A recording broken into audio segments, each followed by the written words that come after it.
बिस्मिल्लाहिर्रहमानिर्रहीम। हम अगला पेपर सॉल्व करने जा रहे हैं 2008 का। ठीक है, ये थ्री पार्ट्स हैं 2008 के इस पेपर में। ठीक है, तो सबसे पहले मैं तो ये कहूँगी कि आपको मेरे चैनल पर नोट्स, एमडीकेट के नोट्स चाहिए। ठीक है, और फिज़िक्स के फॉर्मूलाज जो मैंने दिए हैं वो बहुत हेल्पफुल है। ठीक है, अगर आपको वो देखने हैं तो आप मेरे चैनल का जो प्लेलिस्ट का ऑप्शन है आप वहाँ पर जाइए, और मैंने हर चीज़ के प्लेलिस्ट बनाए, तो फिर आपको इससे इस तरह आपको आसानी होगी। ठीक है, और जो पीडीएफ लिंक है अभी तो मैं कमेंट सेक्शन में देती हूँ, पहले मैं डिस्क्रिप्शन में देती थी। ठीक है, शॉर्ट्स पर 3 डॉट्स होते हैं। ठीक है, आप उस 3 डॉट्स को पर क्लिक करेंगे तो डिस्क्रिप्शन आ जाएगा, फिर आप डिस्क्रिप्शन पर क्लिक करेंगे तो वहाँ पर आपको वो लिंक मिल जाएगा। ठीक है, लेकिन जो न्यू शॉर्ट्स है उस पर मैंने पीडीएफ लिंक जो है कमेंट सेक्शन में दिया है, तो आप एमडीकेट के नोट्स और वो फिज़िक्स के फॉर्मूलाज आप प्लेलिस्ट में जाके देख लीजिएगा। ठीक है, question number 1, when warm blooded animals go to cold place. ठीक है, जब एनिमल्स यानी वार्म ब्लडेड एनिमल्स, मैंने बहुत अच्छे तरीके से पिछले वीडियोस में समझाया है कि वार्म ब्लडेड एनिमल्स को और क्या क्या बोलते हैं। ठीक है, when they go to cold place what happens, there capillaries get constricted. ठीक है, यानी कोल्ड की वजह से जिस तरह इनके जो ब्लड वेसल है, एक नॉर्मल उनका प्रेशर है, एक नॉर्मल उनकी वॉल्यूम है, जब वो कोल्ड प्लेस में ये लोग जाते हैं तो वो कंस्ट्रिक्ट हो जाती है। ठीक है, कंस्ट्रिक्ट यानी तंग हो जाती है वो vessels. Which of the following is not an individual flower. अभी आप पिक्चर आ रही होगी, आपको वीडियो में आपको दिख रही होगी वो आप पढ़ लीजिएगा। इसका आंसर है सनफ्लावर। दरअसल सनफ्लावर जो है ना वो इन्फ्लोरेसेंस दे रहा है हमें। अब इन्फ्लोरेसेंस क्या होता है? इन्फ्लोरेसेंस यानी क्लस्टर ऑफ जो पेटल्स होते हैं। ठीक है, सनफ्लावर में अगर आपने देखा हो तो कितने ज़्यादा पेटल्स होते हैं। ठीक है, आम फ्लावर जो होता है उसमें कितने पेटल्स होते हैं? ज़्यादा से ज़्यादा 5 हो जाते हैं, 6 हो जाते हैं, 7 हो जाते हैं, लेकिन जो सनफ्लावर इसके पेटल्स बहुत ज़्यादा है तो वो हमें ये इन्फ्लोरेसेंस दे रहा है। ठीक है, तो it's not an individual flower. दोबारा से बोलती हूँ कि सनफ्लावर इसलिए इंडिविजुअल फ्लावर नहीं है क्योंकि सनफ्लावर के जो पेटल्स हैं वो बहुत ज़्यादा है, क्लस्टर्स हैं। ठीक है, उस पर क्लस्टर्स ऑफ पेटल्स लगे हुए हैं। जो एक नॉर्मल फ्लावर होता है उसका क्या होता है, उसके पेटल्स इतने तादाद में नहीं होते। ठीक है, question number 3, the disease cause by lack of ADH is diabetes insipidus. मैंने बहुत अच्छे तरीके से ये डिफ़ाइन किया है। सबसे पहले तो मैं वीडियो के शुरू में ये बताना चाह रही थी बट आई फॉरगॉट विटामिन के। विटामिन के क्या है? मैंने आप लोगों को पिछली वीडियोस में बोला, अगर आपने मेरी वीडियोस देखी हो, कि मैंने आप लोगों को बोला था कि जो विटामिन है वो हमारी बॉडी नहीं बनाती। ये बात तो क्लियर है, हमारी बॉडी प्रोटीन्स बना सकती है, हमारी बॉडी कार्बोहाइड्रेट्स बना सकती है, लेकिन विटामिन नहीं बना सकती। एक विटामिन डी है, जो विटामिन डी है ना वो हमारी बॉडी बना सकती है। ठीक है, वो क्या होता है कि कोलेस्ट्रॉल का एक इंटरमीडिएट कंपाउंड। ठीक है, उसकी कहानी मैं फिर आपको बताऊंगी। बस आपको इतना पता होना चाहिए कि विटामिन डी जो है वो हमारी बॉडी बना सकती है, इसलिए उसको फॉल्स विटामिन भी बोलते हैं या सूडो विटामिन भी बोलते हैं। अदरवाइज उसके अलावा कोई विटामिन हमारी बॉडी नहीं बनाता। लेकिन हमारी बॉडी में एक बैक्टीरिया फ्लोरा है, कुछ बैक्टीरियाज अच्छे होते हैं वो हमारी बॉडी में पड़े हुए हैं, कुछ बैक्टीरियाज, और वो बैक्टीरियाज जो है विटामिन बना रहे होते हैं हमारे लिए। फिर दोबारा से क्लियर करवा दूँ, हमारी बॉडी नहीं बना रही विटामिन सिवाय विटामिन डी के, और जो हमारी बॉडी में बैक्टीरियाज है ना वो आपको विटामिन बना के दे रहे हैं। तो इसी तरह जो बहुत इंपॉर्टेंट है वो विटामिन के है। विटामिन के जो है ईस्टर कोली या ई कोली, इसे ई कोली भी बोलते हैं। उस बैक्टीरिया का नाम क्या है? ई कोली। उस बैक्टीरिया को हम फैकल्टेटिव बैक्टीरिया भी बोलते हैं, ग्राम नेगेटिव भी बोलते हैं, रोड शेप बैक्टीरिया भी बोलते हैं, फैकल्टेटिव एनारोबिक भी बोलते हैं, इंटेस्टिनल बैक्टीरिया भी बोलते हैं। इतने सारे नाम हैं, ये सारे नामों के साथ आपको फंसा सकते हैं एमसीक्यूज़ में। ठीक है, और वो कौन सा विटामिन? अब विटामिन के 3 फॉर्म्स होते हैं, K1, K2 एंड K3। जो ये वाला बैक्टीरिया है हमारी बॉडी में जो इंटेस्टीन में पड़ा हुआ है, ये जो विटामिन बना रहा है वो कौन सा वाले फॉर्म को बना रहा है? विटामिन K2, जिसे मीनाक्विनिन भी बोलते हैं। ठीक है, तो ये बस इन्फॉर्मेशन देनी थी क्योंकि इसका सवाल बहुत ज़्यादा आया है। अब हम आते हैं अपने क्वेश्चन पर। क्वेश्चन था the disease cause by lack of ADH. ADH मतलब एंटी डायूरेटिक हार्मोन। सबसे पहले तो आपको ये पता होना चाहिए। ठीक है, एंटी डायूरेटिक हार्मोन का रोल क्या होता है हमारी बॉडी में, वो पिक्चर मैंने वीडियो में डाली होगी, आप देख लीजिए।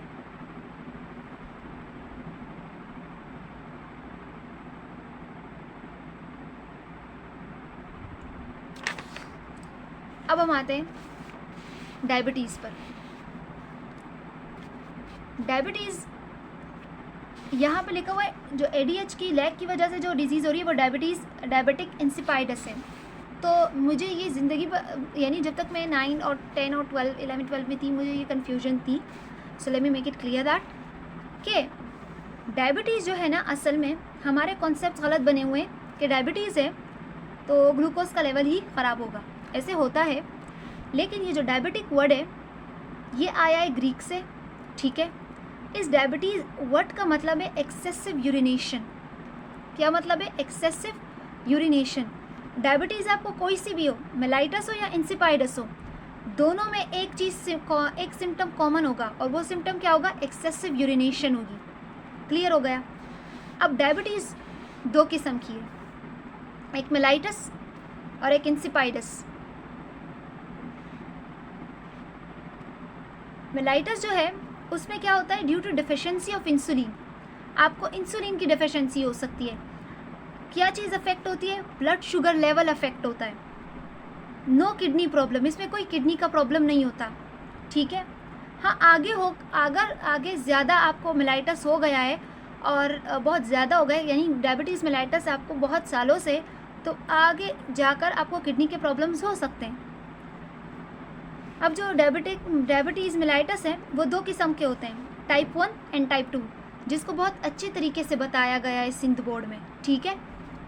टाइप 1 में आपके जो बीटा सेल्स है वो डिस्ट्रॉय हो जाते हैं, लैक ऑफ इंसुलिन हो जाती है और इंसुलिन इंजेक्शन लगती है।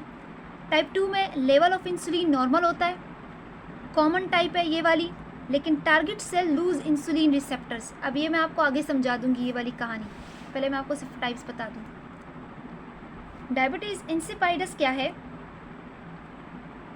रेयर डिसऑर्डर है, ठीक है। किस वजह से होता है? या तो डेफिशिएंसी हो गई आपको, किसकी डेफिशिएंसी? ADH के हार्मोन की, या रेजिस्टेंस। अब रेजिस्टेंस क्या चीज़ है? हमारी बॉडी में कोई पैथोजन अंदर आता है, ठीक है, पैथोजन अंदर आया, हमारी बॉडी उसके खिलाफ लड़ेगी, और यानी लड़ने का क्या मतलब है? क्या करेगी? एंटीबॉडीज़ बनाएगी। क्लियर? इसी को हम रेजिस्टेंस और इसी को हम इम्यून सिस्टम भी बोलते हैं, ठीक है। रेजिस्टेंस का मतलब क्या है? कोई पैथोजन अंदर आया, हमारी बॉडी ने, इम्यून सिस्टम जो हमारा है वो काम करेगा, एंटीबॉडीज़ बनाएगा। अब कभी कभी क्या होता है कि हमारी बॉडी जो है वो अपने ही सेल्स के खिलाफ रेजिस्टेंस पैदा कर देती है, यानी अपने ही सेल्स के खिलाफ एंटीबॉडीज़ बनाना शुरू कर देती है। तो इंसिपाइडस दो तरीके से हो रही है, या तो उस हार्मोन की डेफिशिएंसी हो गई या उस हार्मोन के खिलाफ एंटीबॉडीज़ बनना स्टार्ट हो गई। अच्छा, टू द हार्मोन वेजोप्रेसिन। अब इतना कंफ्यूज मत होना, इसी वेजोप्रेसिन को एंटी डायूरेटिक हार्मोन भी बोलते हैं, ठीक है। यानी ADH का दूसरा नाम क्या है? वेजोप्रेसिन। इसमें क्या, यहाँ पर क्या चीज़ अफेक्ट हो रही थी? ब्लड का शुगर लेवल। यहाँ पे क्या अफेक्ट हो रहा है? वाटर बैलेंस अफेक्ट होगा। वो क्यों हो रहा है वो भी मैं आपको बताऊंगी, क्योंकि ADH का पता है आपको रोल क्या है? ADH का रोल है वाटर बैलेंस करवाना बॉडी में। यानी ADH का रोल क्या है? किडनी को बताना कि तुमने ना अब वाटर रिटेन करना है, सारा पानी बाहर यूरिन में नहीं जाना चाहिए। ADH का काम होता है किडनी को बोलना कि भाई वाटर रिटेन करना है। एक ये ब्लड प्रेशर मेंटेन करता है बॉडी का, ठीक है। आ भी रहा होगा, मैंने तस्वीर डाली होगी। And there is a kidney problem. और इन दोनों में फ़र्क क्या है? आप कैसे पता लगाओगे कि इंसिपाइडस है कि मेलाइटस है? यहाँ पर किडनी का प्रॉब्लम नहीं होगा, यहाँ पर आपको किडनी का प्रॉब्लम होगा।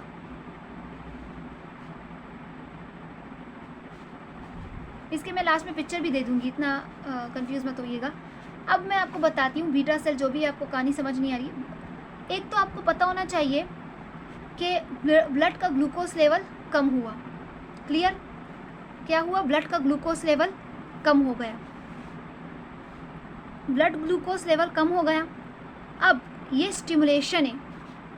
स्टिमुलेशन किसके लिए? ग्लूकागॉन के लिए। दो हार्मोन सिक्रीट करता है ना pancreas, glucagon and insulin.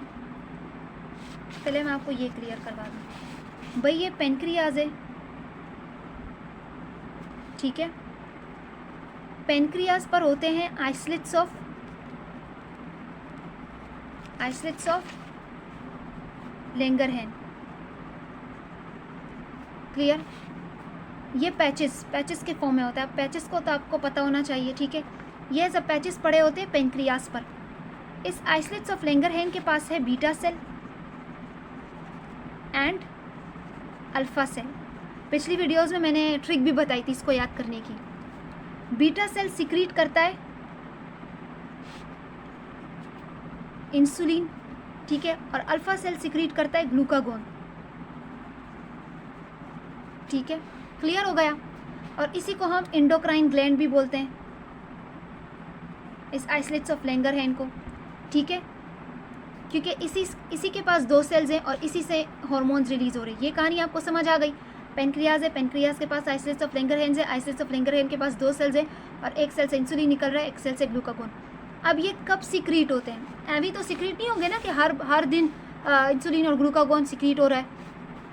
Medical है, कोई स्टोरी तो है नहीं। जब ब्लड ग्लूकोज लेवल कम हो जाता है, ये स्टिमुलेशन है, तब ग्लूकागोन सिक्रीट होता है।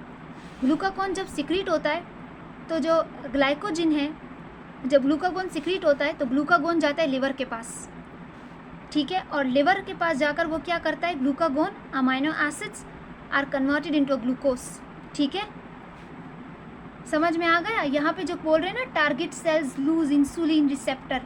टारगेट सेल्स कौन है? टारगेट सेल्स आपके लिवर हो गए, आपका स्केलेटल मसल हो गया, क्योंकि ग्लूकोज की ज़रूरत वहाँ पर ही होती है ना हमें। तो ग्लूकोज लेवल कम हुआ, ग्लूकागोन सिक्रीट हुआ, ग्लूकागोन ने लिवर के पास गया और लिवर में ग्लाइकोजिन और अमाइनो एसिड स्टोर होते हैं, इन दोनों को बदला ग्लूकोज में, ठीक है। अब ग्लूकोज का लेवल ज़्यादा हो गया, ये स्टिमुलेट करेगा liver, muscles and adipose cells को। ये टारगेट सेल्स हैं, liver, muscles and adipose cells. ये स्टिमुलेशन देता है इन तीनों को, और ये 3 क्या करते हैं, अपटेक ऑफ ग्लूकोज करते हैं, ठीक है, ग्लूकोज ले लेते हैं। क्लियर हो गया। अब यहाँ पर इंसुलिन का काम होता है, ये ग्लूकोज जो ये ले रही है, एवी नहीं ले रहे, ये आपको एक पिक्चर नज़र आ रही होगी, मैंने एक पिक्चर दी होगी इन ही टारगेट सेल्स पर, liver, muscles and adipose cells पर, ठीक है, लिवर, मसल्स और एडिपोज सेल्स पर।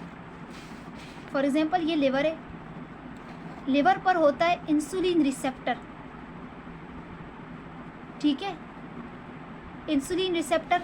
तो देखो ग्लूकोज लेवल इंक्रीज हो गया, ठीक है। जैसे ये इंक्रीज हो जाता है, यहाँ पर इंसुलिन निकल आता है, ये इंसुलिन हार्मोन निकल आया। इंसुलिन हार्मोन जाता है टारगेट सेल के पास, वो टारगेट सेल अभी मैं लिवर बता रही हूँ, लिवर के पास जाता है, और लिवर के पास क्या है, इंसुलिन रिसेप्टर। इसी तरह ये स्केलेटल मसल के पास भी है और एडिपोज सेल्स के पास भी है। इस पर इंसुलिन लगता है, जैसे ही इंसुलिन लगता है, लिवर के पास ग्लूकोज ट्रांसपोर्ट के चैनल भी है,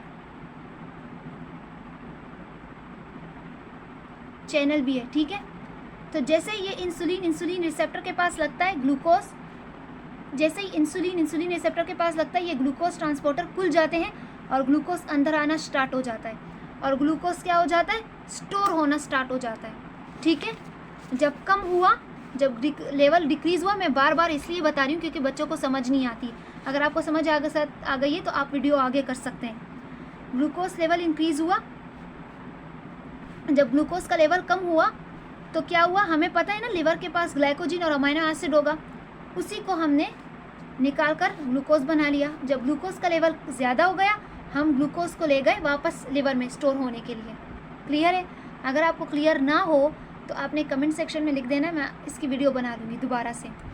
तो अब आपको समझ आएगी, जो टाइप 1 और टाइप 2 में ये लोग बोल रहे हैं कि बीटा सेल डिस्ट्रॉय हो गए, तो बीटा सेल कहाँ पर थे आपको पता है। जब बीटा सेल डिस्ट्रॉय हो गए तो लेक ऑफ इंसुलिन हो गए। लेक ऑफ इंसुलिन क्यों हो गया भाई? क्योंकि बीटा सेल डिस्ट्रॉय हो गए ना, क्योंकि इंसुलिन तो निकलता ही बीटा सेल से है। टाइप 2 में आपके लेवल ऑफ इंसुलिन नॉर्मल है, इंसुलिन अच्छा खासा बन रहा है, बीटा सेल अच्छे, लेकिन target cell lose insulin receptors, यहाँ पे इंसुलिन रिसेप्टर ही नहीं है। तो जब इंसुलिन रिसेप्टर नहीं है, इंसुलिन रिसेप्टर के साथ लगेगा नहीं, तो ग्लूकोज ट्रांसपोर्टर खुलेंगे नहीं, तो ग्लूकोज आपके लिवर में जाएगा ही नहीं, तो ग्लूकोज का लेवल इंक्रीज़ होता चला जाएगा। आई होप आपको समझ आ गया हो जिस तरह मैं समझा रही हूँ, लेकिन अगर आपको ना आया हो तो आप बता दीजिएगा कमेंट सेक्शन में।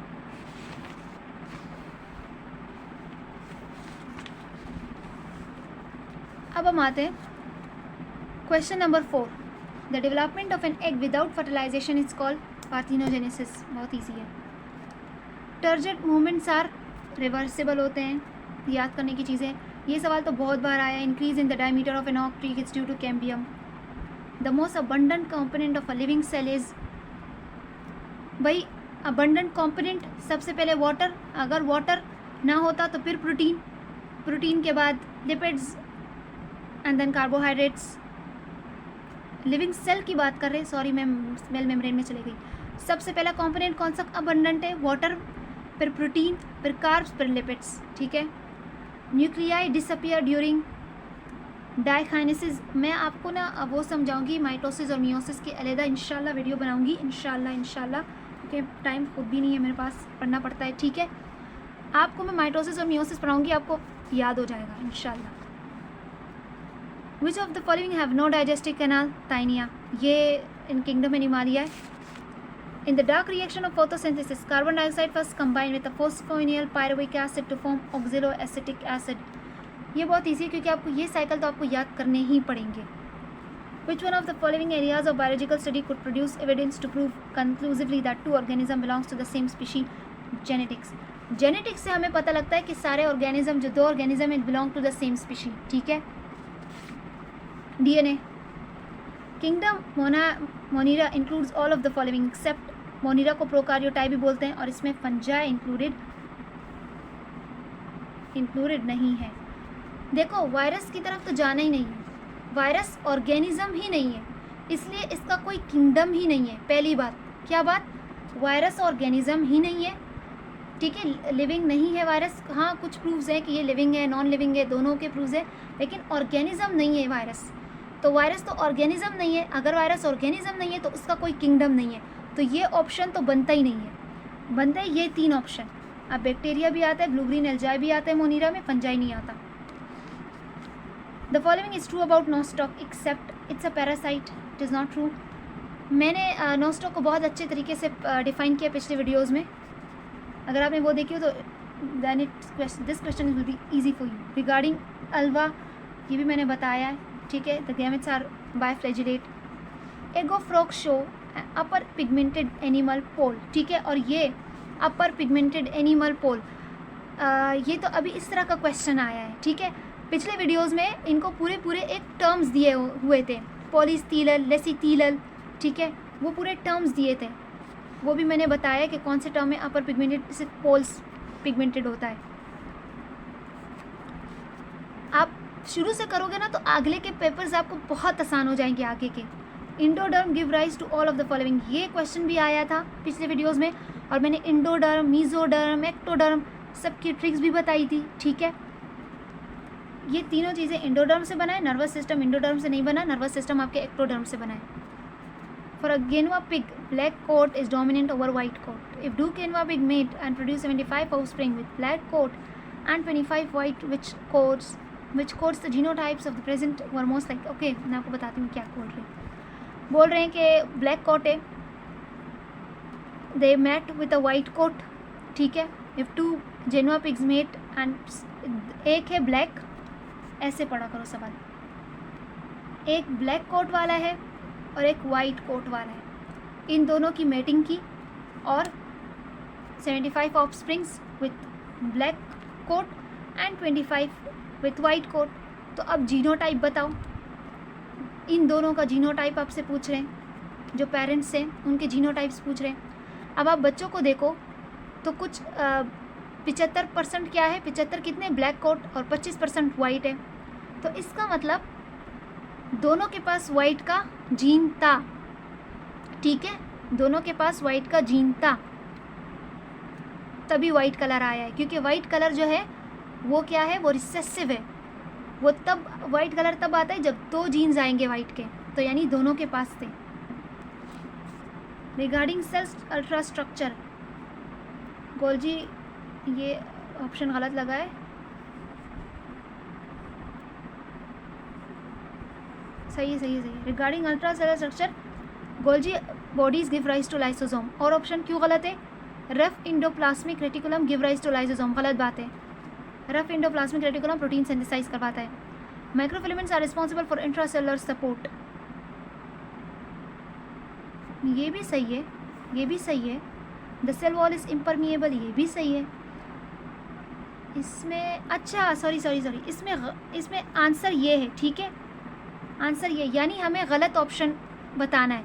तो ये यानी गलत चीज़ एक लिखी गई है सेल के बारे में, और वो ये लिखा गया है कि रफ एंडोप्लाज्मिक लाइसोसोम देता है। बिल्कुल भी नहीं, रफ एंडोप्लाज्मिक प्रोटीन सिंथेसाइज करता है, और ऑप्शन सही है। बहुत अच्छे तरीके से बताया पिछले वीडियोज़ में what is transcription and what is translation requires DNA polymerase to assemble nucleotides, ठीक है। कंसर्निंग क्रेब्स साइकिल, अच्छा, it converts pyruvate to hydrogen and water for transfer.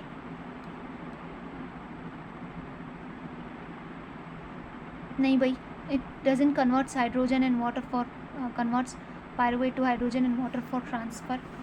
Acetyl coenzyme is 4 carbon, नहीं, एसिटाइल कोएंजाइम 2 कार्बन का compound है। Cycle produce 2 molecules of ATP, the cycle usage up to, ये वाला option सही है, the cycle produce 2 molecules of ATP, ठीक है। Neurons, यहाँ पे जो ऑप्शन सही है वो मल्टीपोलर हैव मल्टीपल डेंड्रोन्स, ठीक है। अब मैं आपको बताती हूँ ये न्यूरॉन्स का क्या कहानी है। एक है सिंगल न्यूरॉन, यूनिपोलर, यूनिपोलर, ठीक है। एक है मल्टीपोलर, इसी तरह लिखा है, और एक है बाइपोलर। क्लियर? यूनिपोलर, अब ये यूनिपोलर मतलब क्या है, कैसे हम आइडेंटिफाई करेंगे कि ये न्यूरॉन जो है ये यूनिपोलर है, ये मल्टीपोलर है, ये बाइपोलर है। यूनिपोलर का क्या है, ये आपकी सेल बॉडी है, ठीक है, जिससे डेंड्राइट्स निकले हुए हैं। डायग्राम्स पर मत जाइएगा, बहुत गंदी डायग्राम्स बनती है मुझसे। ये सेल बॉडी है, हमें एक चीज़ देखनी होती है, ठीक है, कि हम कैसे पहचानें कि यूनिपोलर है, बाइपोलर है, मल्टीपोलर है। हमें एक्सॉन देखना है। क्या देखना है? एक्सॉन, कि सेल बॉडी से कितने एक्सॉन्स निकले हैं। तो इधर देखो, ये हो गया आपका एक्सॉन, तो ये हो गया आपका यूनिपोलर एक्सॉन। क्लियर हो गई बात? सही है, एक ही एक्सॉन का टर्मिनल निकला है। क्लियर? ठीक है, एक आ गया ये, और अच्छा मैं भूल गई, एक होता है सूडो बाइपोलर, यानी ये दिखता तो बाइपोलर है लेकिन ये होता नहीं है। ये किस तरह, ये आपकी सेल बॉडी है, ठीक है, ये आपकी सेल बॉडी है। यहाँ से ये निकला एक एक्सॉन टर्मिनल, और ये डिवाइड हो जाता है इधर और इधर में, ठीक है। तो लोगों को लगता है कि ये दो बाइपोलर्स हैं, यानी ये बाइपोलर है, एक ये एक्सॉन टर्मिनल और ये एक एक्सॉन टर्मिनल, ठीक है, लेकिन ऐसा नहीं है। अगर आप देख रहे हो तो सेल बॉडी ने सिर्फ एक ही बनाया है, एक ही एक्सॉन टर्मिनल बनाया है, और वो ये रहा, ठीक है, ये रहा। फिर इसके ब्रांचेस निकले, ये एक्सॉन के टर्मिनल्स हैं, एक्सॉन के ब्रांचेस निकले, ये वाला और ये वाला। एक्सॉन सेल बॉडी से, हमें सेल बॉडी को देखना है, सेल बॉडी से सिर्फ एक ही निकला है, ठीक है, और एक होता है बाइपोलर और मल्टीपोलर, ठीक है। ये आपकी हो गई सेल बॉडी, ठीक है, एक इससे ये निकला, एक इससे ये निकला।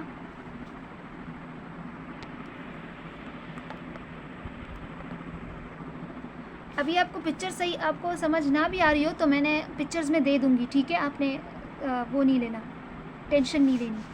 और ये एक एक्सॉन ये निकल गया तो ये मल्टीपोलर हो गया। इसी तरह बाइपोलर है तो अभी आपके सेल बॉडी है, ठीक है, जिससे डेंड्राइट्स, ऊपर की तरफ डेंड्राइट्स और नीचे की तरफ एक्सॉन। तो ये एक्सॉन टर्मिनल एक ये होगा और एक ये एक्सॉन टर्मिनल होगा, ठीक है। तो इस तरह आपका ये बाइपोलर हो जाएगा। ये तो अब मैंने अलग अलग तस्वीरें बनाई है, मैं आपको सही तस्वीर बना के दे दूँगी, लेकिन मसला सूडो बाइपोलर में होता है, ये बच्चे को समझ नहीं आता।